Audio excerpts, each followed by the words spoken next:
Hi, I'm Tim. Welcome to Watchbox, and thanks for logging on. If you love this watch, email me, tmosso@thewatchbox.com. In the description below, your purchase and pricing email question line for buying this or any watch you see on any Watchbox platform. Reach out to me directly for pricing, tmosso@thewatchbox.com.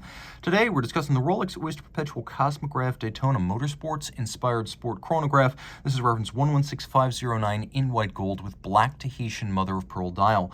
So the watch is 40 millimeters in diameter, 12.2 millimeters thick. Just the case, if we're going just by the case, is 47.6 millimeters lug-to-lug, but add the solid end links to the Oyster bracelet. It is now 51.9 millimeters across the wrist, and the spacing between the lugs is 20 millimeters. Taking a quick look at the clasp right here, you can see on my wrist, 16 centimeters in circumference. That's my wrist size. The watch wears beautifully. I could see this wearing on a wrist as small as 14 centimeters circumference. It's a unisex option. A lot of ladies like to wear the Daytona as a modern day power watch for him and for her. And you can see the chatoyancy as well as the spectrum of colors exhibited by that Mother of Pearl dial. Now, the watch is thin enough to easily fit underneath the cuff, so it can also be a dress watch, even though, strictly speaking, it is a sports timepiece. We have the Oyster bracelet, a 3-link design, solid end links, solid center links, but you can see that the clasp design is that pre-2009 Daytona clasp, so you don't quite have the lift lock system that would later come into play. So you have a snapshot system, and then you have a clamshell lock, but it does have the Easy Link tool-free 5mm adjustment system, so you can see that's present and correct. Snap in, snap out, it's that easy, and there are divots drilled inside the clasp, 3 of them, so you can use your strap tool to change the anchoring point of the bracelet inside the clasp. So removable links fixed by screws, the Easy Link system, and then those 3 divots, and that's your means of adjusting the size.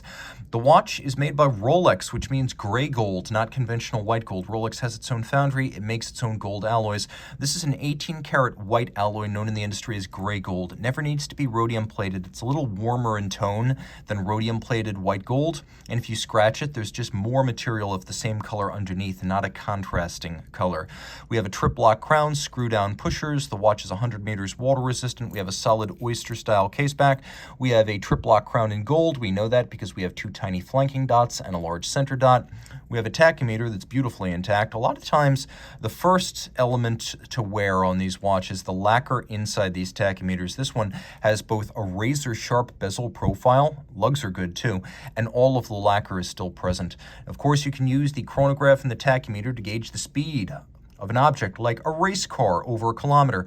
And in fact, since the 1960s, the Rolex Daytona has been associated with the 24-hour race. Well, originally it was 6 hours, but the endurance race at Daytona International Speedway. And since the 1990s, the Daytona has been the winner's gift for each winning driver in each class winning car.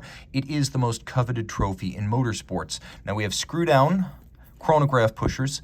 The chronograph is a column wheel function cycler, which means a crisp sound and feel, and it's a vertical clutch, which means the chronograph engages without any jump or extraneous motion to the seconds hand, and then you can leave it running full time because there's no extra play in a vertical clutch, so there's no extra wear and tear. You can leave it running if you just like to have seconds, minutes, and hours. You can ignore the chronograph registers. The dial is spectacular. As you can see, a different cut of Mother of Pearl with a different directional orientation has been used for each of the sub-registers, so they often turn a color that contrasts with the primary dial. Each sub-register is sunken with a polished chapter ring for accenting. We have white gold crown, white gold hands, white gold Roman numerals radially arrayed with a watchmaker's 4. Why white gold? Because it doesn't tarnish, oxidize, or change color over time. Just to be 100% sure, you could see though it appears to be a loomed dial, it is in fact not. And the watch features a movement inside, caliber 4130, that is a Rolex manufactured caliber first introduced in 2000. It's a bidirectional automatic winder. It was more shock resistant as the first modern Rolex automatic movement to use a winding rotor bearing rather than a jeweled staff.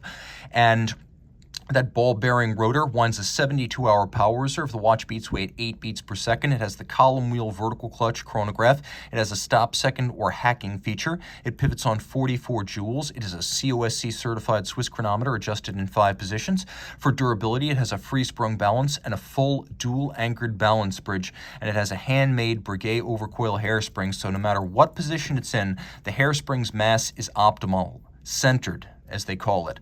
So the watch will keep even time in any position on the wrist. That hairspring is also an anti-magnetic niobium zirconium alloy called Parachrom. Reach out to Team Mosso at thewatchbox.com for purchase and pricing details.